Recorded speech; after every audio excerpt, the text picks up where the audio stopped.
तो दोस्तों हमने पिछले समय में देखा किस तरह से एमआरएफ टेंडर को लेकर बातें तो काफी की जाती हैं, लेकिन इसको फाइनलाइज नहीं किया जा रहा है। लेकिन फाइनली अब इतना प्रेशर बन चुका है कि इसको बहुत ही जल्द फाइनलाइज कर दिया जाएगा और माना जा रहा है कि राफेल का एक बड़ा ऑर्डर देकर राफेल के जरिए इस पूरे डील को कंप्लीट किया जा सकता है। ऐसे में इस तरह के डिस्कशन अक्सर किए जाते हैं कि भारत की तरफ से 100 राफेल फाइटर जेट का ऑर्डर जल्द से जल्द दे देना चाहिए। हालांकि दोस्तों अगर भारत इस तरह का करता है तो यहाँ पर दो चीजों में फायदा होने वाला है। एक तो जहाँ पर 100 फाइटर जेट का ऑर्डर भारत देगा, उसके बदले हमें एमआरओ फैसिलिटी मिल सकती है, जहाँ पर हमारे फाइटर जेट्स को मेंटेनेंस दिया जा सकता है, उनकी ओवरहॉलिंग की जा सकती है और स्पेयर वगैरह की अगर कोई समस्या आती है तो यहाँ पर साथ के साथ निपटाई जा सकती है। और ऐसे में भारत को किसी भी तरह से फ्रांस में जाकर वहाँ मेंटेनेंस के लिए कोई काम नहीं करवाना पड़ेगा, बल्कि भारत के अंदर पूरे मेंटेनेंस की फैसिलिटी दी जाएगी। साथ में भारत का फायदा ये भी होगा कि आसपास के जितने भी देश अभी राफेल को यहाँ पर यूज करते हैं वो भी एमआरओ और मेंटेनेंस की फैसिलिटी को भारत के अंदर ले पाएंगे। ऐसे में दोस्तों जब भारत की तरफ से इस तरह की डिमांड पहले की गई थी तब फ्रांस की तरफ से ये कहा गया था कि 100 फाइटर जेट की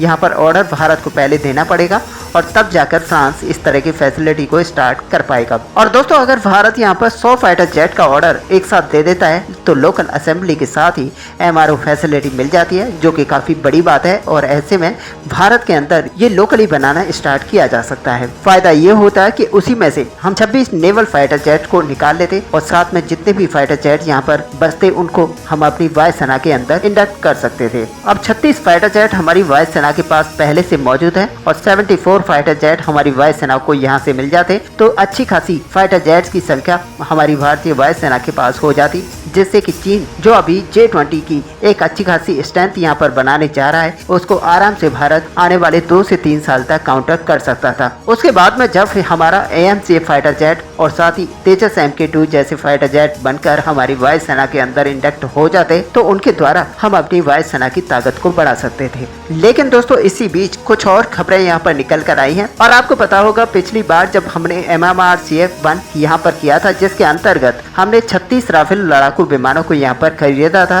तो वहाँ पर भी फाइटर जेट्स का यहाँ पर कंपटीशन देखा गया था और यूरो फाइटर भी उस कंपटीशन में मौजूद था। और एक बार फिर से यूरो फाइटर जेट्स यहाँ पर राफेल को कंपटीशन देने के लिए तैयार हो चुका है। हालांकि यूरो फाइटर जेट की तरफ से भारत को अच्छा यहाँ पर डील दी गई थी कि यूरो फाइटर लेने पर भारत के लिए काफी ज्यादा फायदा हो सकता है। लेकिन दोस्तों आपको बता दें कि अगर यूरो फाइटर यहाँ पर लिया जाता है तो उसके कई सारे कंपोनेंट्स को लोकली नहीं बनवाया जाता, अलग अलग देशों से बनवा कर परचेज किया जाता है और इसी वजह से ये भारत के लिए सही नहीं होता। और ऐसे में भारत को अगर उसको यूज करता है तो भारत को मेंटेनेंस में काफी ज्यादा परेशानियों का सामना करना पड़ सकता है। और अब दोस्तों बताया जा रहा है कि फ्रांस की डसॉल्ट एविएशन जो कि रफाल की निर्माता है वो भारत के अंदर ही लोकल असेंबली के लिए अब तैयार हो चुकी है। जी हाँ दोस्तों, भारत का अब यहाँ पर फ्रांस को 100 रफाल्स का ऑर्डर दिए बिना भी अब डसॉल्ट एविएशन भारत के अंदर एमआरओ फैसिलिटी प्लस मेंटेनेंस की फैसिलिटी के लिए यहाँ पर तैयार हो चुकी है। साथ ही भारत के अंदर ही राफेल लड़ाकू विमान को भी यहाँ पर लोकली बनाने की बात की जा चुकी है। ऐसे में दोस्तों आपको पता है कि हैदराबाद के अंदर